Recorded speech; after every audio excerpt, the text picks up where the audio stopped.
Campbell. All right, there's 200 points. All right. So we are recording. Welcome to gosh, it's like a trip down memory lane. Okay. We've come full circle. We're ending the way we began. Okay, 21st century economic trends. We're also going to look at government organizations and all kinds of organizations. We are post-Cold War-ish, if you believe it ended. And we're now trying to figure out how to make sense of the world, how to take one more stab at global collective security. You're going to see lots of organizations from which you're familiar, so that'll help, and then some new ones. So as questions come up, raise your virtual hand and let me know. And now, well, there we go. All right. So globalization, which is the integration of social, environmental, economic, and cultural activities. Basically, it is the integration of everything from our nation with everyone else and everyone else's nation with us. Again, when you think about your favorite foods, chances are they're not American. So if you want globalization, if you like your Mexican American-ish, your Chinese American-ish food, then thank globalization. All right. Bryce, welcome. Okay. 1, 2, 3. Good. I'll count here in just a second. Globalization. Okay. Again, it's the process of world shrinkage. People say the world's getting smaller. I still wouldn't want to paint it. And that's because technology and communication allow information and allow goods to move around the planet at a much quicker pace. I think we understand that. And people travel for vacation just to travel, or travel for work and then fly back home. And these are all 20th century phenomenon. And it has definitely accelerated since the Cold War for lots of reasons, if you stop and think about it. I mean, one, there are more countries to go to because of decolonization. 2, it's much safer to fly when there's not a war going on, typically. 3, and we'll get to it, and the economic shift and the economic changes in the last 50 years or 75 years now are just nuts, for lack of a better word. Okay, see, again, anything can be a map. Globalization breaks down distinction between domestic politics and international politics or international relations. You have your own ideas as to what you want, how you want your country to look, how you want your country to behave. And then because of globalization, you have to figure out how you can do that while at the same time establish relations with countries of a similar mindset, and more importantly, with countries of a different one. Welcome to the mixed up world of globalization. Okay. The growing worldwide marketplace where business transactions routinely span the planet. Okay, again, McDonald's, and the idea here and the concern of globalization, and it's going to come up quite a few times, is this fuzzying of borders. Like, where does America stop? And when we're talking about, when we're looking at contextualization, or more to the point, continuity or changes, like why is it that Southwest Asia and parts of Africa and parts of Asia are so anti-American, for lack of a better word, when it's typically like their culture feels like it's being encroached upon by others. And that's one of the things that globalization does. Okay, here we have one way to kind of help yourself. You get supra, which is across, hey, Mary Gilbert, organizations. Again, those of you just joining us now, every camera is 150 points. And what this does is it creates areas of like interests. Where are you? I just went to get coffee. Okay. Did you bring enough for everybody?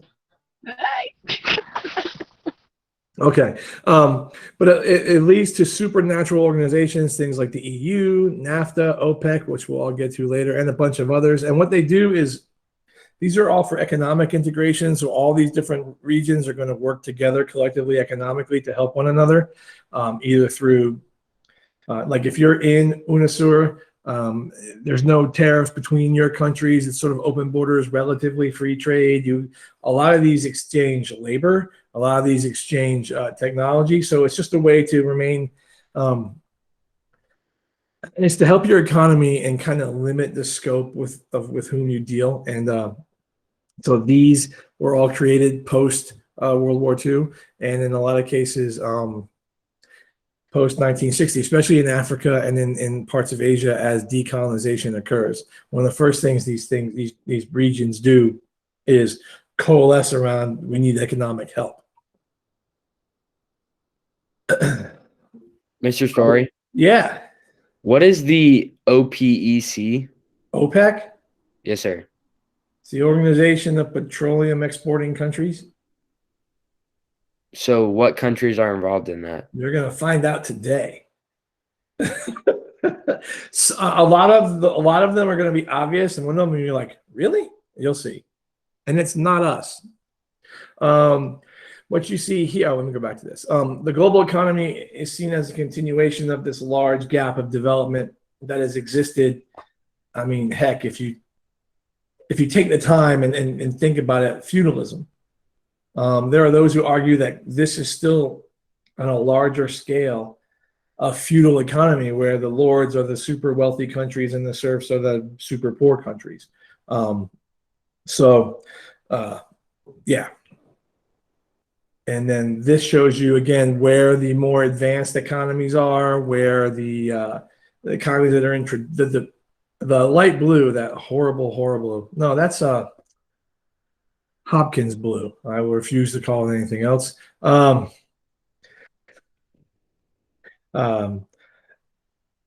Creighton. No, they are developing countries. So they are in the process of transitioning from being less developed to being more developed. They're in economic flux. They're trying to figure out what they want to do, but they're not quite orange anymore. You have less developed countries, and then you have least developed countries. And now, looking at this map, are there any countries here whose colors surprise you? China a little bit surprises me. What's that? China. That it's less developed? Yeah. Okay. Anyone else?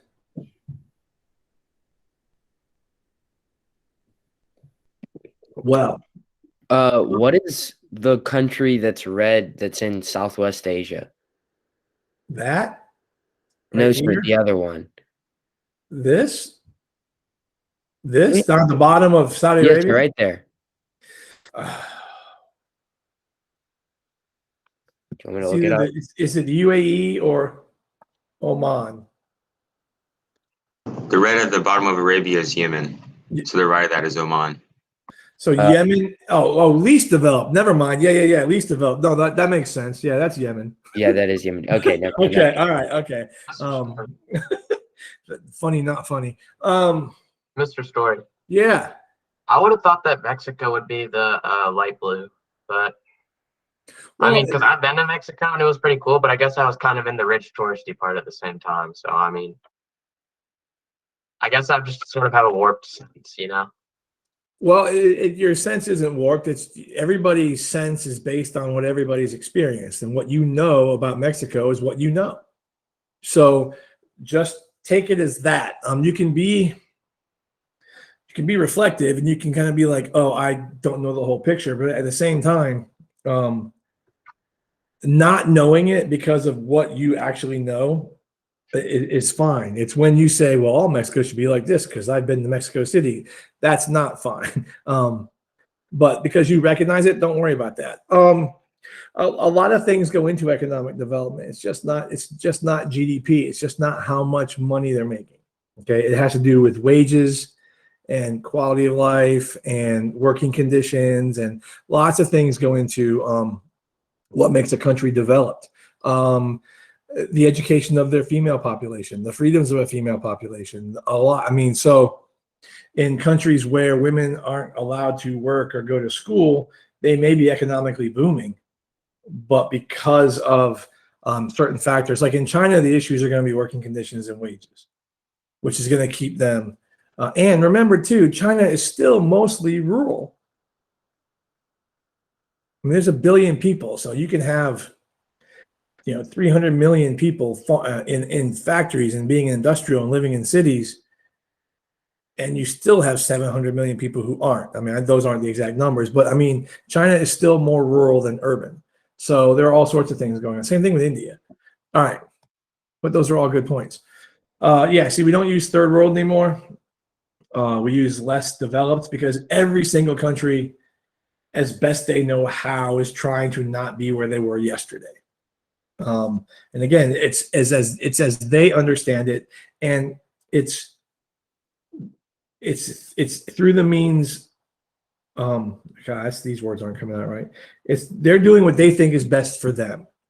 Okay, and countries can sit there and go, well, why are you doing that? And again, unless you're walking in their shoes, just recognize it, and then once you understand why they're doing it, then we can decide whether or not to help or not. Because this whole reaching in to help is just a continuation of the whole sort of Rudyard Kipling white man's burden kind of thing, only at the country level.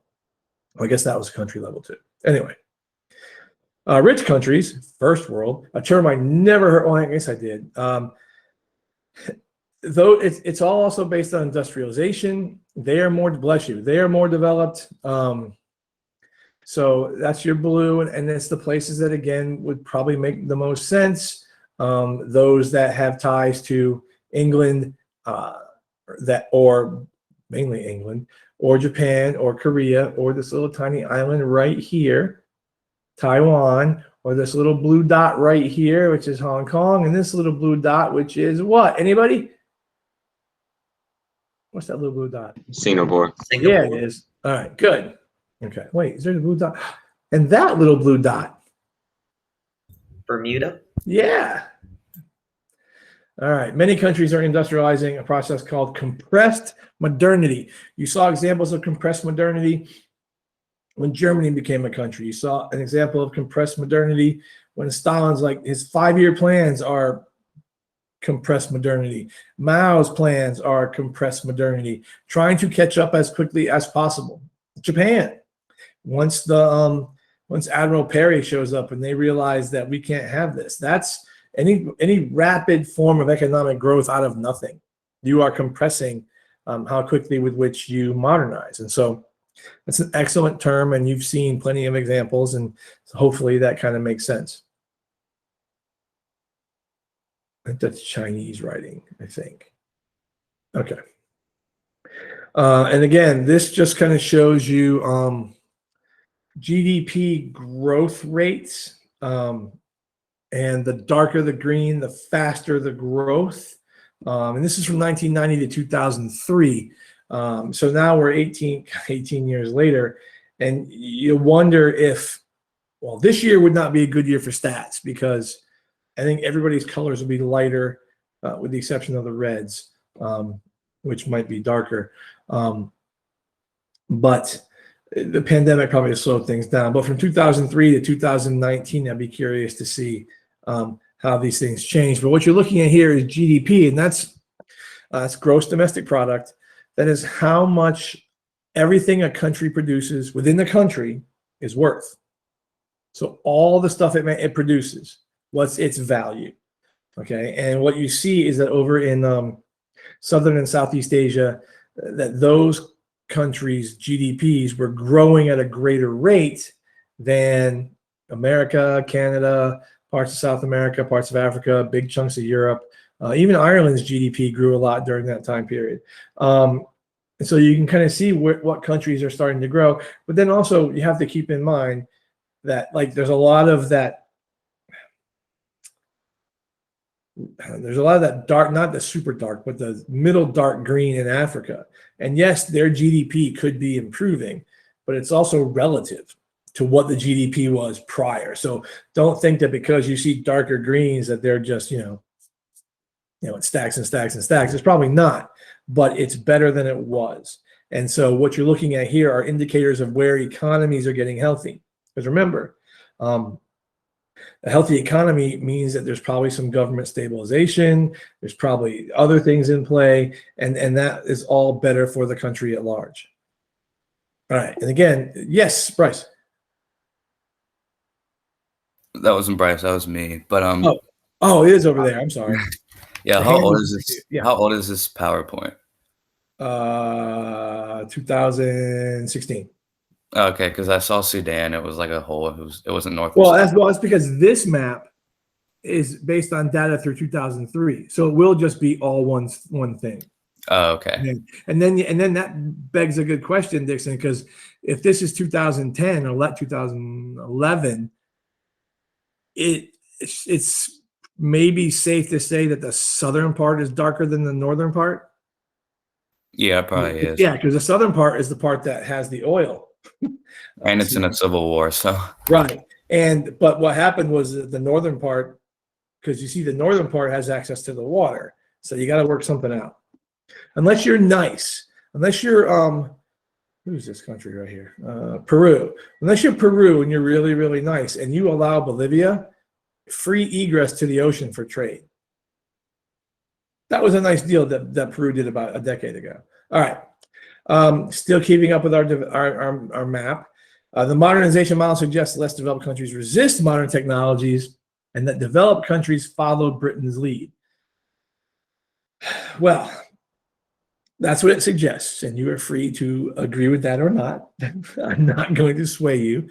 I think, and even if it is 100% accurate that they resisted modern technology, you have to look into why.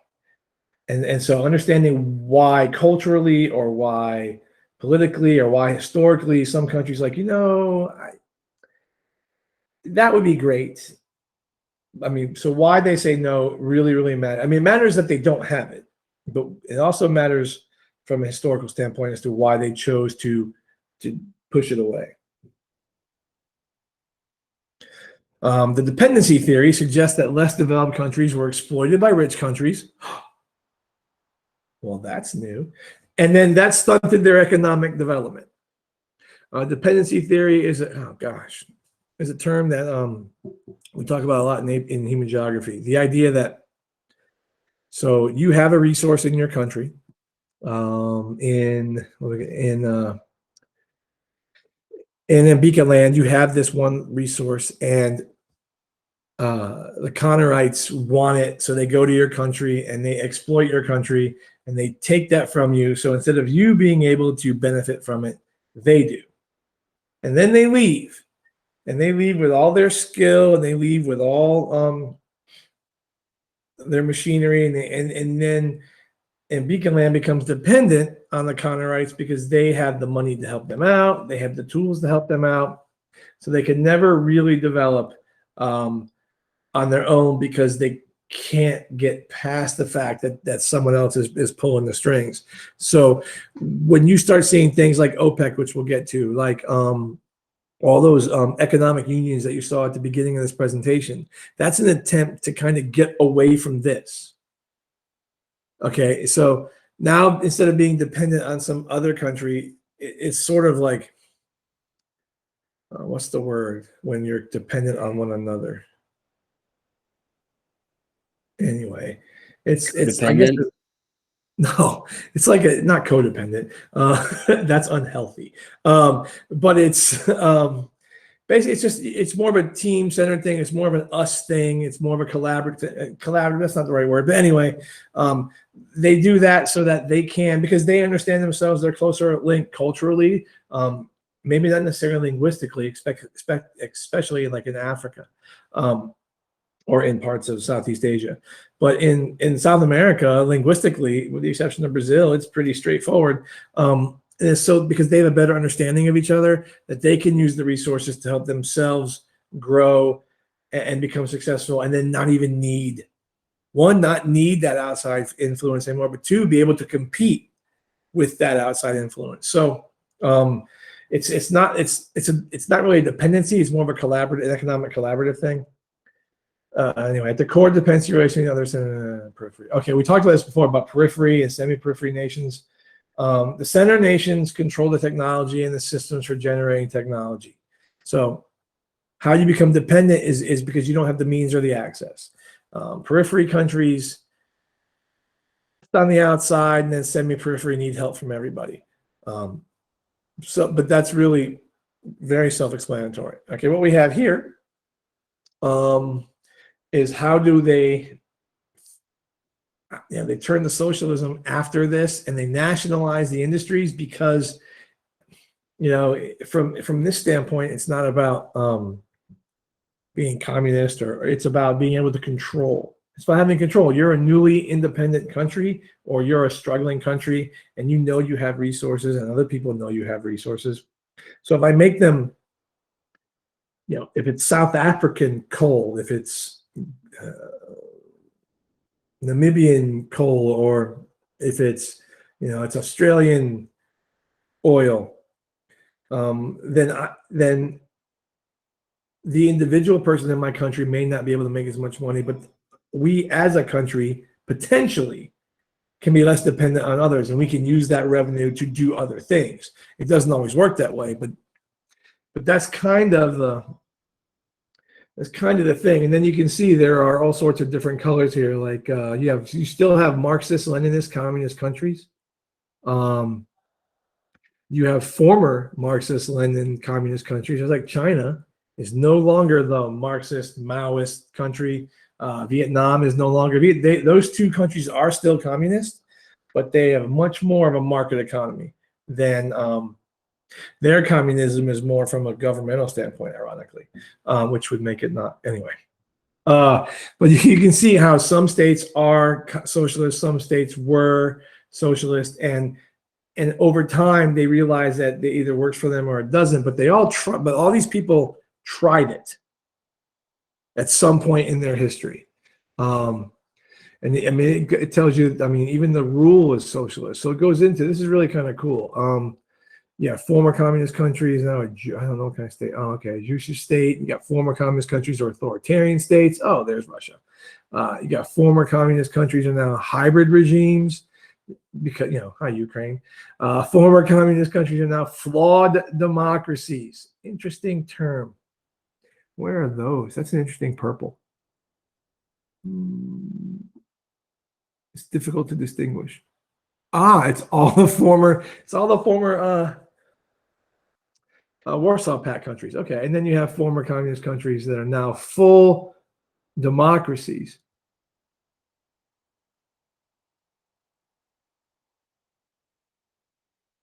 It's a dark gray. Anybody see any of that? I don't see that. But it wouldn't be on the map if it didn't exist. Interesting. All right, we'll come back to that. Okay. And I see they stole that picture because there's the watermark. Okay. Here we have command economies with socialist principles, centralized planning, state ownership of property are fading away because they don't work. Telling people what to make is probably not the worst thing. What do you think is the worst, or the one component of a command economy that ultimately makes it so unsuccessful?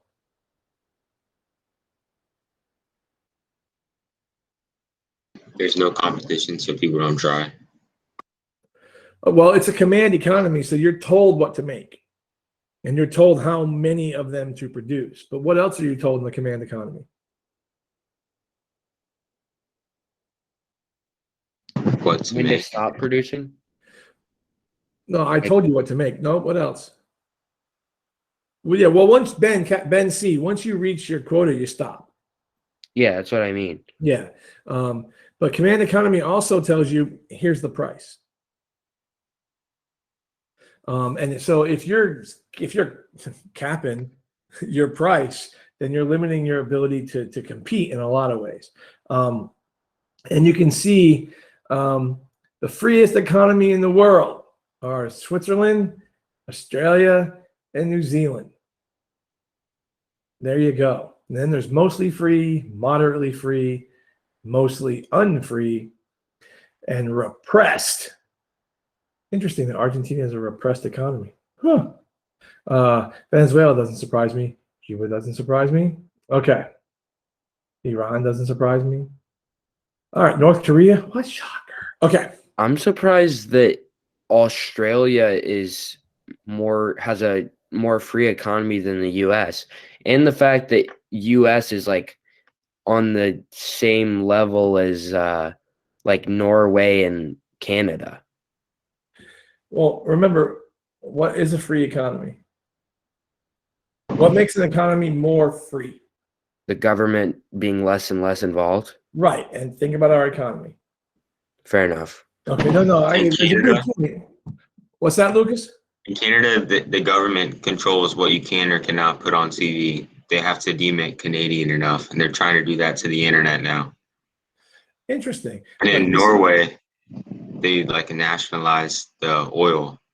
yes, they did. But they're still free, which is why they're that color green. They're still free market economy. You can still be an entrepreneur in these countries, but the government, any government regulation makes you lighter green. So a minimum wage is going to make you a lighter green, I would think, than Australia or New Zealand. Or Australia doesn't have a minimum wage. no, I don't know. Oh, okay. I was I'm gonna trying, say. I'm trying to think of all the reasons. Like a truly free economy doesn't. You make what you want, you buy what you want, you sell what you want. You don't tariff. You don't. I mean, a free economy, the government is not involved at all. And notice that it's that free is still just 80%. So 80 to 100% is considered a free economy. So there, even in a free economy, there's some government involvement. Like this is not Adam Smith completely invisible hand. We drive the market. This is still. So I guess you would assume, and I'm surprised someone's not looking it up, that Australia has a minimum wage. Mixture of command and free market. So you've got unfree is the dark red, and totally free. Actually, it's New Zealand is closest to being totally free. Mr. Story, did you see what I just put in the chat? No. Australia has a higher minimum wage than the U.S. Okay. Theirs is 14. As of 2019, it was like $14. Maybe What's that's not- what it is now. It's $19.40 an hour, Ben. That's what Ben said. As of 2019, it says it was 14. All right. That's crazy. Okay, but there are probably lots of countries that have a higher minimum wage than we do, but there are reasons for that as well. Anyway, and is it actual dollar, and is it take home? And all right, so you see the relative mixture of command and free markets throughout the world. The darker the blue, the freer. The darker the red, the more restrictive and unfree. So you see a wide range of economic governorship. The gray ones are just not reporting. That's what that means. Sam, what's an adult in New Zealand? What do you mean? What age makes you an adult in New Zealand? I don't know. Probably 18 or 21 if I had to guess. I don't want you to guess. Okay. All right. Whoops. The spread of the market economy is another 21st century economic trend. The 20th century saw capitalism defeat socialism. And now we're starting to look at market economies in the 21st century, which are different.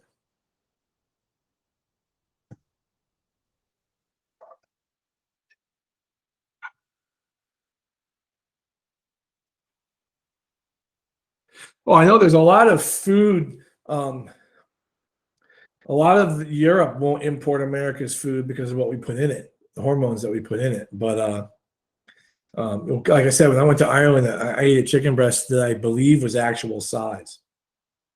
So that was unique. Anybody know who these two people are?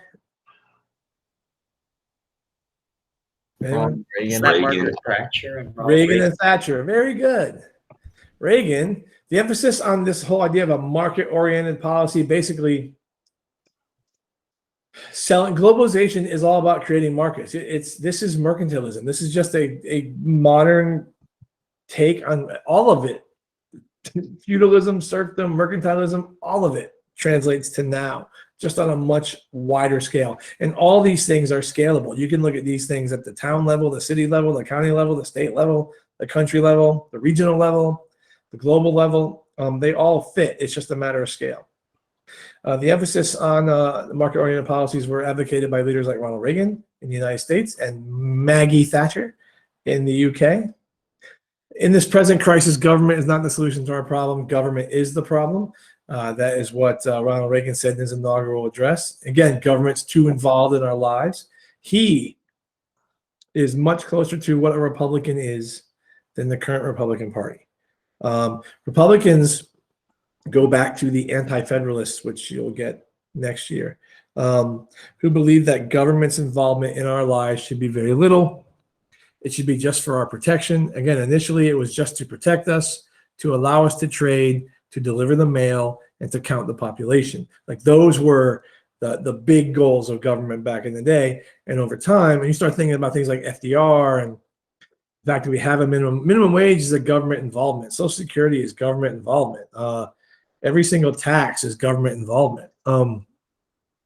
They believe that Republicans believe government should be as involved as little as possible in people's lives, especially economically, especially when it comes to business.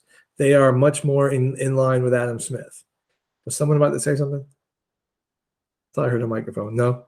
Now, Margaret Thatcher is from England, and England has been a statist kind of nation for a while, but even she realized that there's a problem, and she said the problem with socialism is that eventually you run out of other people's money, which it's pretty funny, which is why true socialism it's not sustainable. Let's just be honest.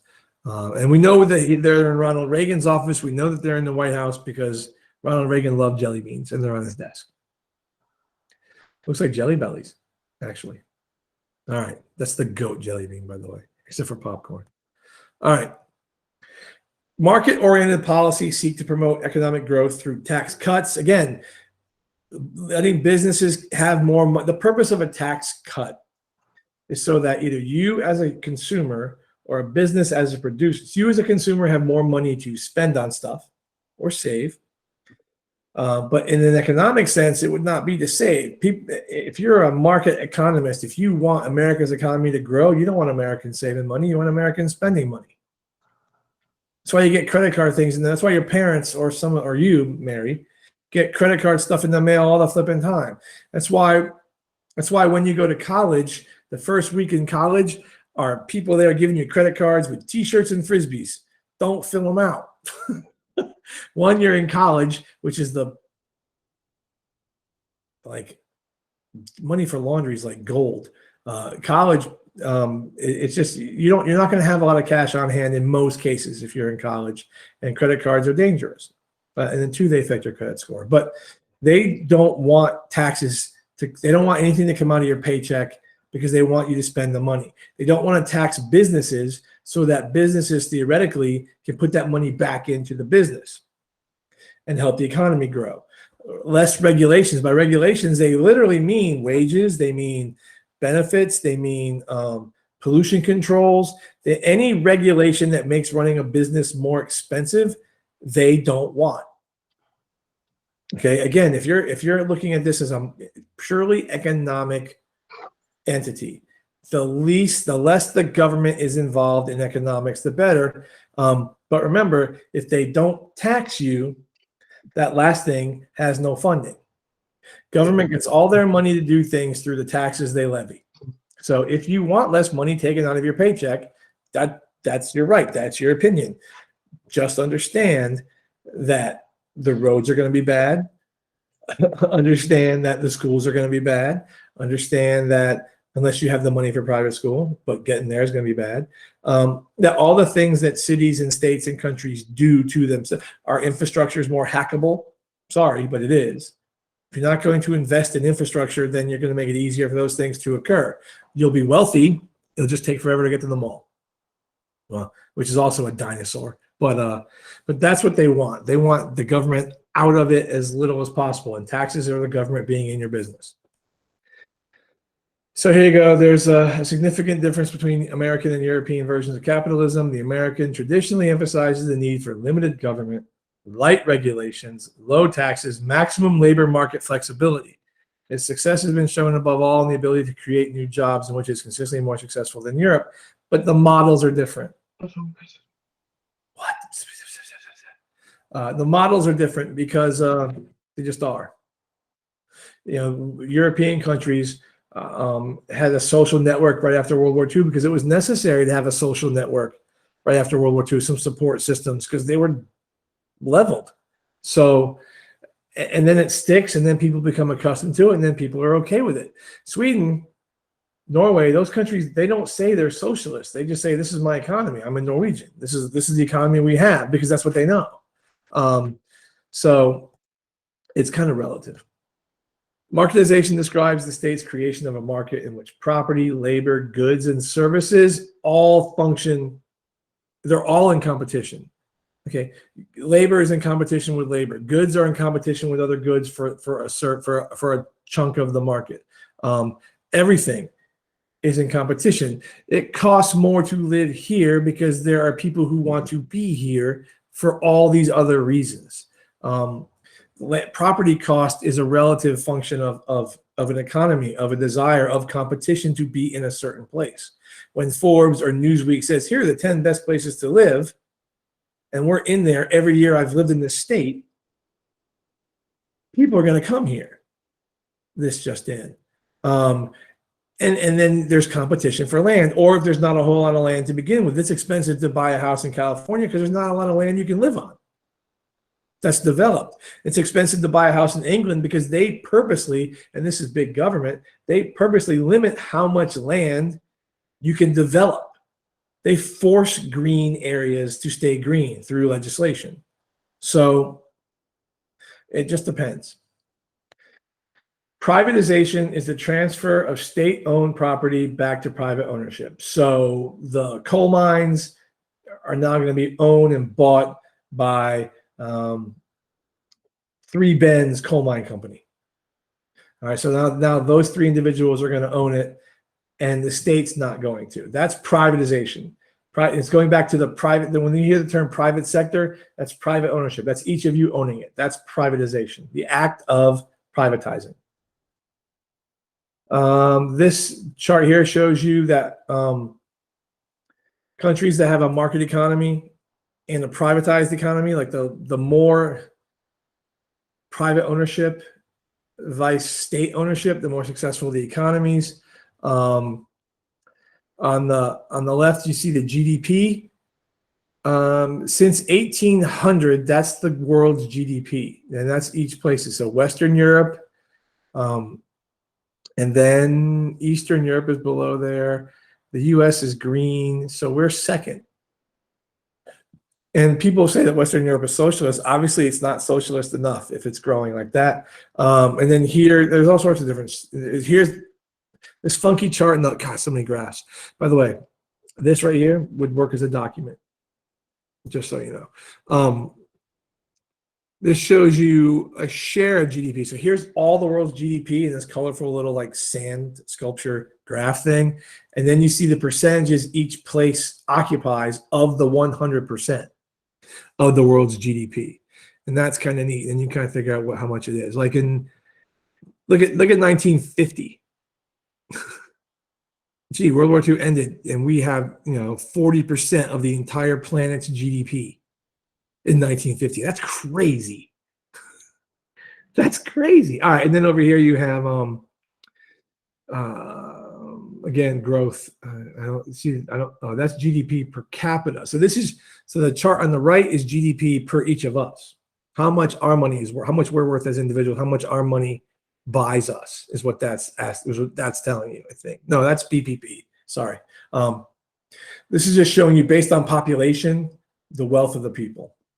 And again, here, China struggles, mainly because there's just so many. Numbers matter. Okay. Questions? No? Oh, look, it's globalization. International corporations like Microsoft, Coca-Cola, McDonald's. Let's see, it is 11:30. 3 McDonald's have opened since midnight in the world. Roughly every 4 hours, a McDonald's opens up, roughly. All right. Honda now dominate the business world. Sony, PlayStation dominate the business world. And oh, look, they have Disney over there in Russia. Nice. Okay. And Merrill Lynch in China. Oh, look at this. Coca-Cola. States that have Coca-Cola. States that do not have Coca-Cola. 2. Cuba and North Korea. During the Cold War, no Soviet state had Coca-Cola. The Coca-Cola refused to sell to communist countries. PepsiCo was like, we need the business. And so Pepsi did. So Pepsi sold to communist countries. So in the 50s, 60s, and 70s, you see a lot of Pepsi shirts and Pepsi products in Russia. In a book that I think is really cool read, The History of the World in 6 Glasses, the last glass is Coke, cola. They talk about Coca-Cola. And there was a Russian general who really liked Coke, but you couldn't buy it in Russia. And he also really liked vodka. So what somebody for Coca-Cola did is they made him Coca-Cola and put it in a bottle, and they removed the caramel coloring. So it tasted like Coke, but it looked like vodka. That way he could get it into the country and drink his Coke. Because if you remove the caramel coloring from Coke, it's a clear beverage. All right. So there you go. And then you see where there are McDonald's and where there aren't McDonald's. And by the way, if you go to a foreign country, eat in a McDonald's. Because a lot of them have incorporated their culture into the menus. So that's kind of cool. Like I want to go to India just so I can get their curry bowl. And it's a bread bowl, so you can eat the bowl. So, or like if you're in France, tell your parents if you go to McDonald's, they can have wine. Because imagine that you can have wine at McDonald's in France. All right. This map here is this is where. Okay, so this is the number of Forbes Global 2000 companies. These are global companies. So who has the most global companies? We are number 1 with 540 companies from America in offices in other places in the world. 540. Now, they're not all going to be manufacturing. They can be services, banking, lending, medical. So there you go. And you can see where they are. But look, Austria has 8. The Czech Republic has 1. Morocco has 3. Romania has 1. So everybody outsources. And everybody has businesses in other parts of the world because it's economically advantageous to move your stuff if your country taxes a lot. If it taxes business a lot, if it has restrictions, if you got to monitor your water. If you look at every new building built, every new office building, school, apartment complex, by law in North Carolina has to have a pond or a place to collect runoff and to collect groundwater. That's a law. So if you start seeing more these little water collection places, it has to be there because the ground is the best aquifer on the planet. The water runs off the asphalt, it collects there, and then the ground cleans it and it goes back to the groundwater. I was wondering why they started to do those. It's because it would run off the asphalt and all the pollution would go into the stormwater. But now, if it collects in a pond, a big puddle, a pond, the ground itself will act like an aquifer and clean the water, so it goes back down into the watershed. That's hug, baby. All right, outsourcing. 70% of businesses are influenced by cost when making their outsourcing decisions. 70%. So if it's going to be if I'm going to make more money shipping my product overseas to have it made and then shipping it back, think about that. When you outsource, and most of the people are manufacturing, when you outsource and you're a country, you're willing to pay shipping costs because that's how much more money you're going to save. Okay, then 46% quality of service was their reason for outsourcing. So most people don't care about quality. Barely most people. All right. So there's outsourcing for you. Cheap labor, fewer restrictions, lower cost. All the things that go into the cost of something are reflected in what you pay for it. So even if the shipping cost is higher, by paying less than everywhere else, it ends up being the same or cheaper. No. You can read that later. It's just talking about globalization as It can be a force for good. It's important to read this, please. This is actually very good. I read this last night. This man argues, again, the title of the book is Globalization and Its Discontents. He argues that theoretically it has the opportunity to potentially be good, but some people say it's not. So you get both sides right there. It's a lovely sort of, thesis thing. All right. International organizations.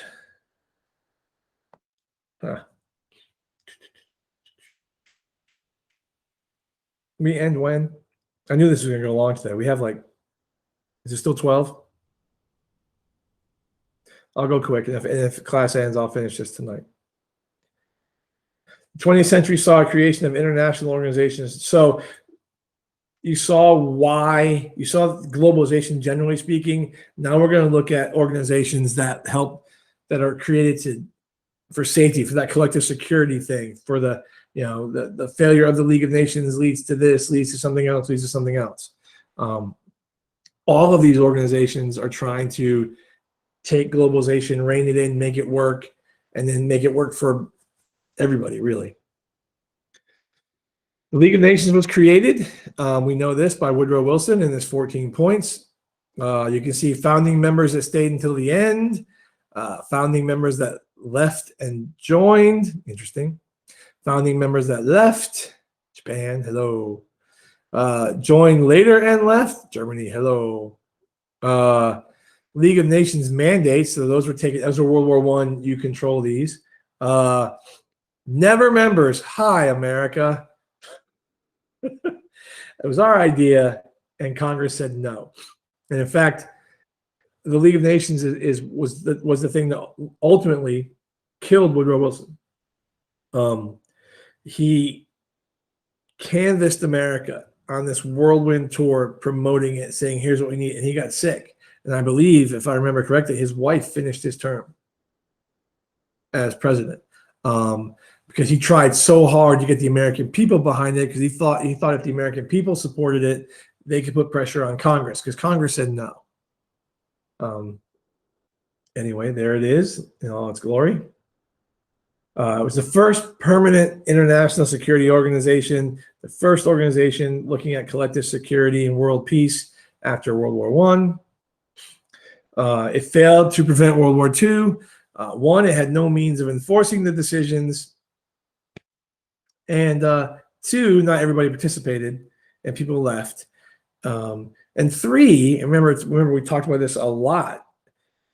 Avoiding another war meant looking the other way.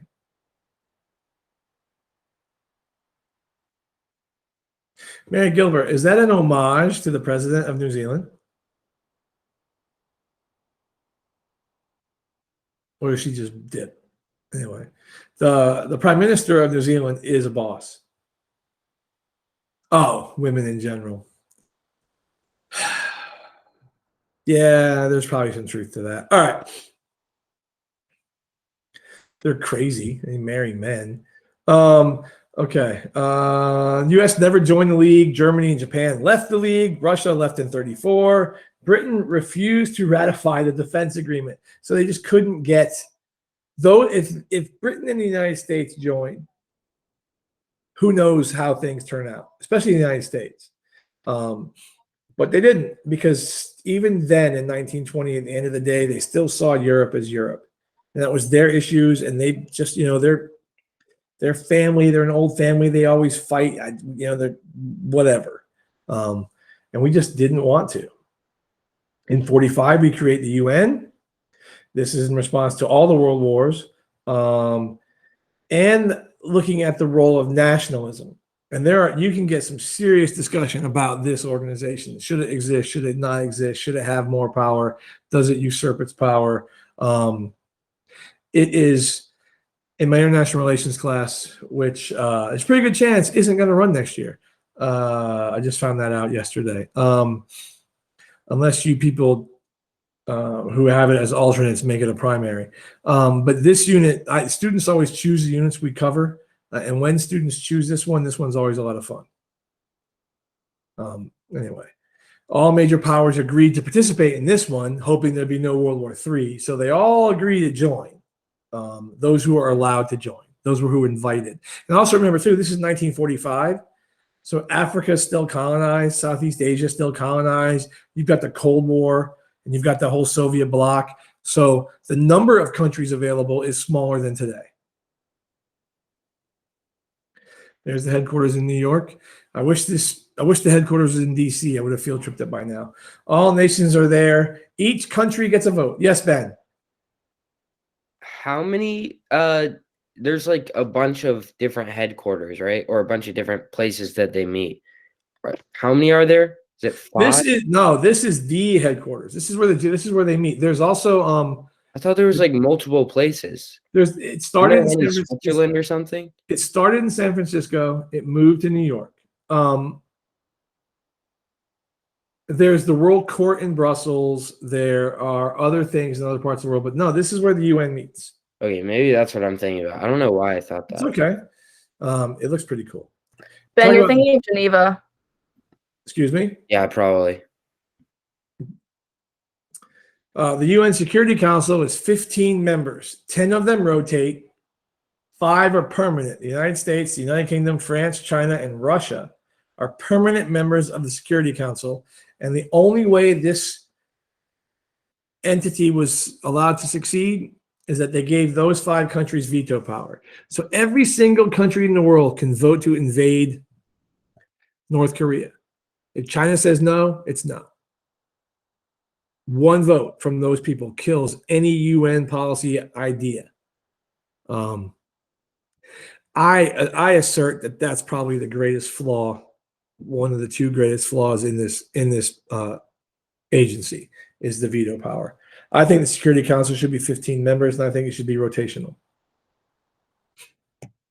Give everybody a turn. All right, and that's what it looks like. Okay. Since World War II, international economic institutions have emerged. Okay, so those are political institutions for global security. These are economic institutions, and this is where it gets a little dicey. Hampton. I have a question about the rotation. If they did that, what if there was like a war and there's really bad timing? And Well, you can suspend the calendar. oh, okay. Yeah. It's a good question. Here's the Mount Washington Resort in New Hampshire. Lovely. Well, it looks like a place where you don't put baby in a corner. All right. In 19 only one person laughs at my stuff. All right. In 1944, the Western powers met. This is the Bretton Woods Agreement. This is a post or just about to be post World War II meeting to try and figure out what we're going to do to jumpstart, Europe's economy, because America's is pretty jumpstarty. And they meet here, and this is right on the cusp of the Cold War. There they are. Bretton Woods Conference led to lower tariffs. Again, if you lower what you charge other people to trade things, 2 things. 1, they can trade with you and sell things. And 2, it's peaceful. And then we also got rid of the United States' dollar becomes the benchmark for global currency, not gold. So the American dollar, which means the American economy in 1944, if I understand this correctly, drove the value of every other world's currency, every other country's currency. You were compared to the US dollar. I don't know the formula, don't ask. But part of that would be motivation for something like an EU to help your currency and your economy be on a much more level playing field. Unhampered trade dovetailed with peace, high tariffs, trade barriers, unfair economics with war. Okay, if we could get a freer flow of trade, freer in the sense of fewer discriminations and obstructions, so that one country would not be deadly jealous of another, and the living standards of all countries might rise, thereby eliminating the economic dissatisfaction that breeds war. We might have a reasonable chance of lasting peace. Again, even in 1944, they recognized the one thing, one of 2 things, that leads to dissent, violence, and war, and it's poverty. In 1944, they recognized it. If every country's not poor, I don't know how you do that. But if every country is not as poor as they were, if every country at least has a shot, has a turn at the wheel, an opportunity to improve their economic status, then the petty jealousies of I want what they have become less of an issue. That's the ideal here. Bretton Woods included the International Monetary Fund. This is basically a lending institution for countries to invest in their own industries to help them get started. Low interest loans. There's another one. There's the World Bank. One of them has more strings attached to it, like it has to be for infrastructure or for business and things like that. World Bank headquarters in Washington, D.C. Very nice. This was created in 1944 to help rebuild countries after World War II. Again, this is probably where the funding, like the Truman and the Marshall Plan and the Truman Plan, are funded after Congress approves them. Here's the World Trade Organization headquarters in Geneva, Switzerland. Switzerland. I missed that. This was created in 1947, and this actually replaces the agreement from 1947. The World Trade Organization supports global trade. The WTO supports global trade. You'll hear the WTO in the news with respect to what they do to help countries and to help global trade from time to time. These are economic blocks. These are economic conglomerations. Well, Ben, to get to your question, it has to be majority anyway. So if a lot of countries don't want it, it's not going to happen. But these are all different places there's ASEAN, SAARC, there's the EU, NAFTA. I'm not talking about whether you like them or not, or it's good or not. These were created to protect their economic interests, to work together. In 1958, we get the Europe Economic Community, then we get the European Communities, and then France becomes the 10th member of the European Communities, and then Portugal and Spain, and then Germany gets reunified, and then we get those people, and then we get these people. Now the EU is even larger, and then 2007 they get added. In 2013 Croatia gets added, and in 2016 that's your EU. Okay, stop. Okay, now I wish I could pause it. Okay, it's not going to pause. That's okay. Turkey wants in, and they've wanted in for a decade, and all they got to do is fess up to genocide. That's one of the things. Switzerland doesn't want in because Switzerland doesn't want it. You can be anyway. It's kind of confusing. There's a DBG gray on the EU that kind of explains it. I'll show it when we're done testing. 6 European nations signed created the European Economic Community, or the Common Market. That's where this comes from. They signed the treaty in Rome. The Common Market is created. It's no borders, no tariffs. Send your goods. We're going to rebuild. Here they are. Okay. They're the first ones to join. Obviously, it makes sense because those are the ones most devastated and impacted by World War II. England and Denmark. And they followed quickly thereafter. Greece, thank heavens for Greece's sake, they joined this. And then Spain and Portugal. Spain probably, I mean, it's funny, Spain this whole time has a fascist leader, and there they are.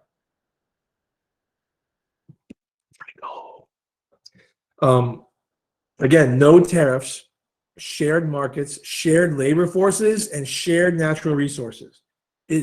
We've had 2 wars in 40 years. We're dying here.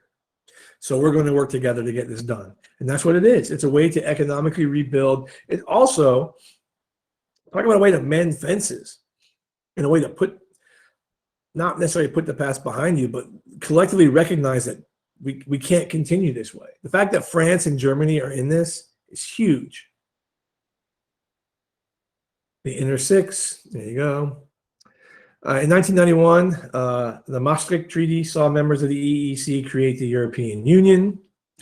The 5 key goals of this treaty were to strengthen the democratic legitimacy of the institutions, improve effectiveness of the institutions, establish an economic and monetary union, one currency, develop a community of social dimension, and establish a common foreign and local security. So all of these things are to just further cement we're one body in this together. And there it is. Less Switzerland and most of the former Yugoslavia. And now since then, I know Ukraine wants in, I know Turkey wants in. I find Norway interesting, but Norway is in for another. Anyway, there's levels of in EU-ness. This became the world's largest free trade zone. Free trade, no tariffs, one passport, shared resources, and a shared labor force. You can go from Sweden to Sicily with just a how you doing. You have a final project after the test, Gia. That's your final exam. Are you Well, kidding? No. Oh, so we have a project and an exam. The exam is the 20th. The project is from the 20th to the 3rd. Oh dear. Okay. You don't have a test. The project is your test. Okay. Yeah, no, there's no final. This is your final exam. And it can be, and there's choices, and it's group optional. Okay, you have Eurozone members, that's the blue people. You have EU members, that's England and Denmark. They're part of the EU, but they don't use the euro. England uses the pound, and Denmark uses whatever Denmark uses. I don't know. And again, by controlling your own currency, you can kind of control your currency. Those other ones are EU members that will eventually get the euro. And then there are other countries that are not part of the European Union, but because it's easier economically to use their currency, they have adopted the euro. So that way you can buy, yes, group, Sam. So that way you can, so these are all the different things. And then anyway, the video is hysterical. I'll link it. It has a central bank. It has a common currency. Not all EU members use it. One side, the heads part of every coin is something specific to the culture of the country. The tail side is the stars of the EU. It's cool. Ireland has the harp on their coins. And their money is cool. That's why our money, by the way, we have the dullest, ugliest money in the world. I think. I like the famous people, but I like the colors, man. It makes it's more fun to spend it. All right. By the way, what's our money made of? Paper/cotton. Cotton/cotton. All right. That's why you can wash it. This is kind of unrelated, but did you see they're putting like famous like U.S. women like on like the quarters like starting next year? No, that's cool. They're like it's like Harriet Tubman and like the girl from Hidden Figures. They're doing her on one of them. It's like 20 different people. You can look it up. It's kind of cool. Let's see. But they're putting it on quarters for like a year. 20, like, and then people will collect them, and then we'll keep them. 20 women who matter in American history. Yeah, you can look it up. Just look up 20 Eleanor women. Roosevelt. I can tell you who it is. No, that's no fun. Anyway. The supporters of the EU argue the ability to collectively solve economic issues, help them compete with the United States, and being able to compete with the U.S. and be able to compete with the U.S. dollar to them is worth the loss of your individual country's economic freedoms, because you don't have to join. But if you choose to join, you understand that. Because look, at what the EU has allowed those countries to do vis-a-vis the United States. And now granted, I know it's a bunch of countries to one country, but it's a bunch of countries who were war ravaged. It's a bunch of countries who were controlled by other countries. It's a bunch. I mean, it's not like every single European country is on the same foot as America. So it's not a bad thing. And then you got China, and then you got Japan, then you got India. I mean, anyway, if India could ever, anyway, it's so big. These countries. Here's your answer, Ben C. This is OPEC. In 1960, they established by Saudi Arabia, Kuwait, Iran, Iraq, and Venezuela.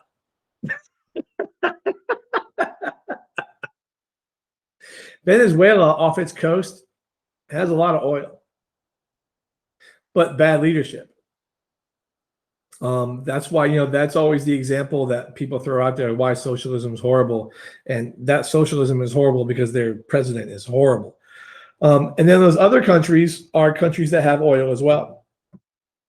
They just thought, it wasn't right that other countries were dictating the cost of what was coming out of their ground, so they made OPEC in 1960. Good for them. It also tells you that it took until 1960 for those states to become independent enough to push back against Western Europe.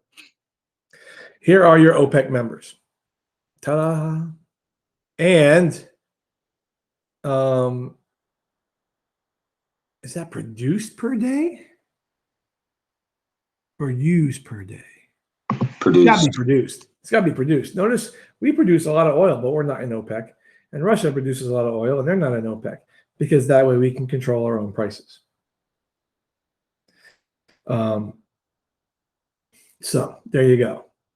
Where the most oil is used and where the OPEC countries are. Russia also has a huge natural gas reserve.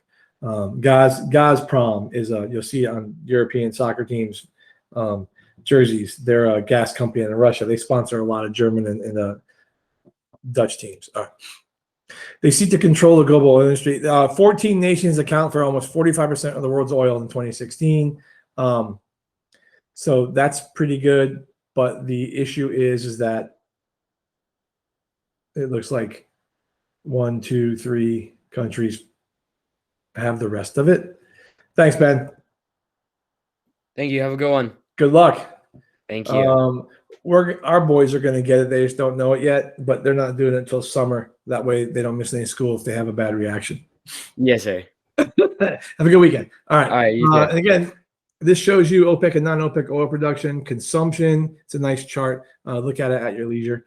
OPEC halted exports to countries like the United States because we supported Israel.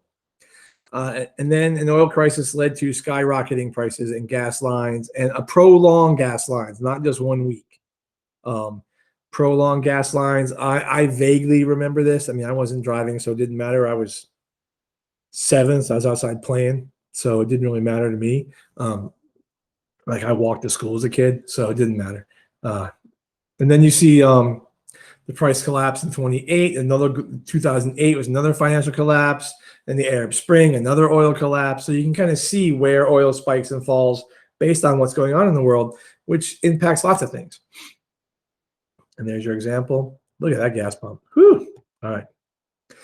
ASEAN, Association of Southeast Asian Nations, created to promote economic cooperation, social progress, and peace in the region. Again, same thing. Former colonizers trying to become independent, trying to grow economically, share enough culturally where this would work. Let's get this done so we can start dictating terms of our own trade. All right.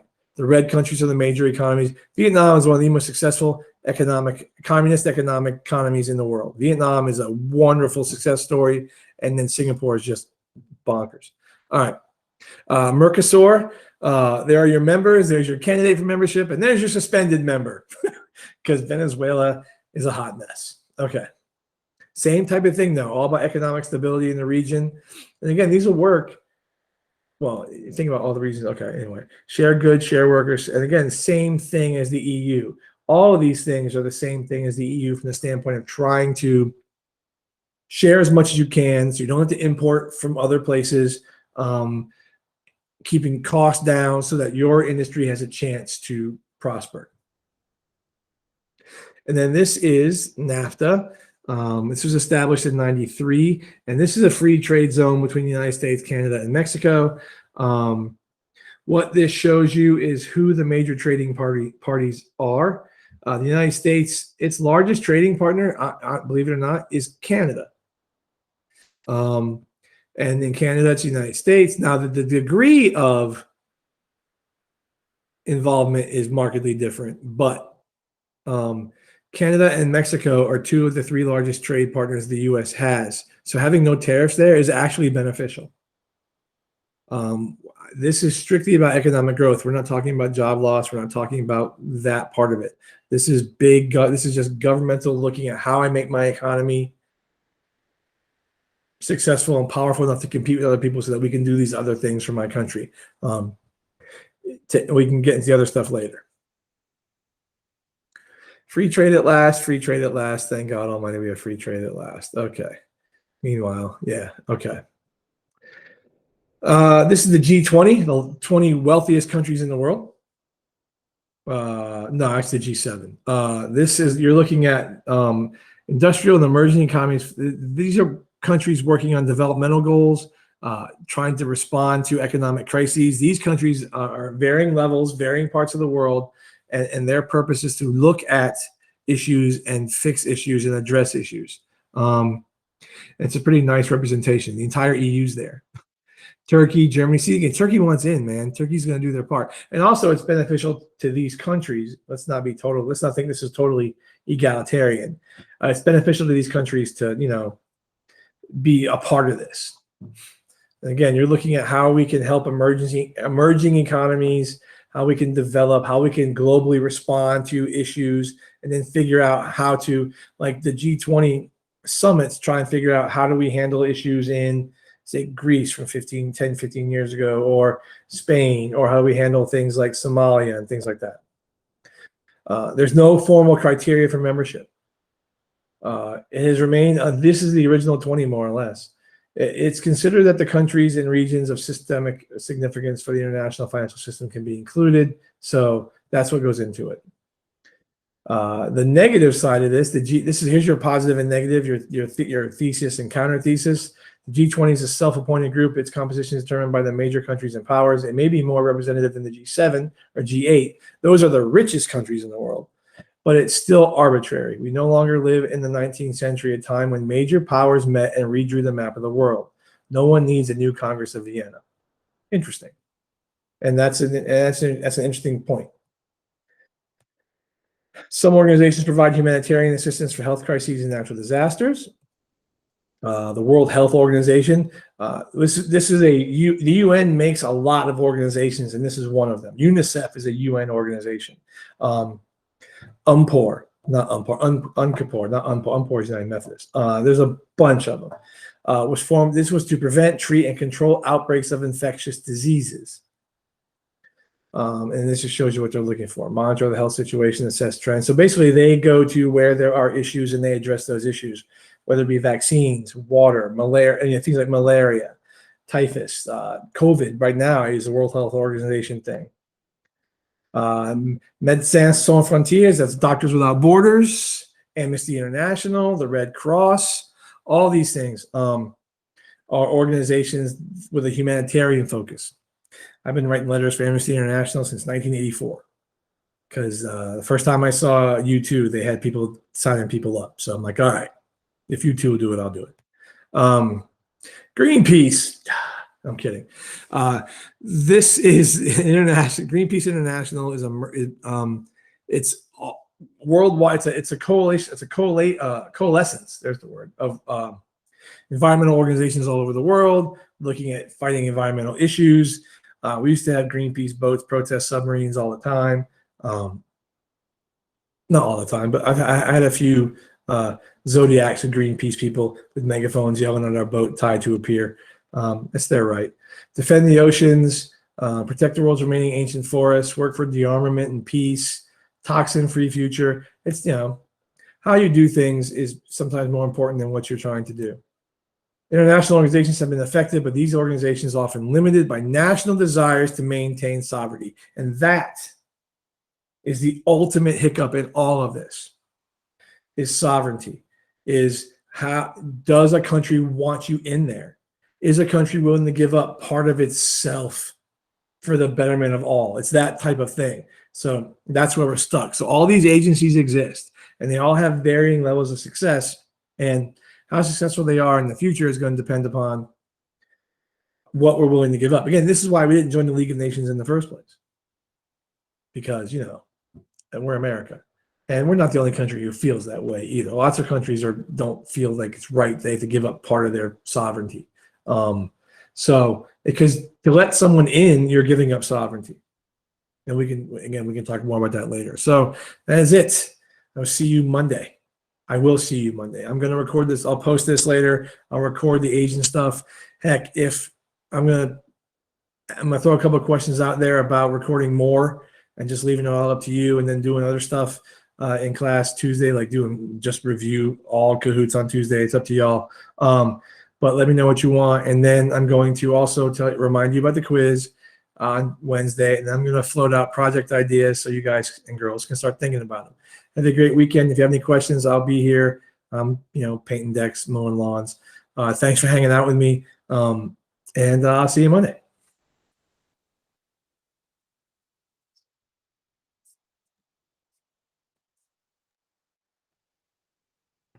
You're still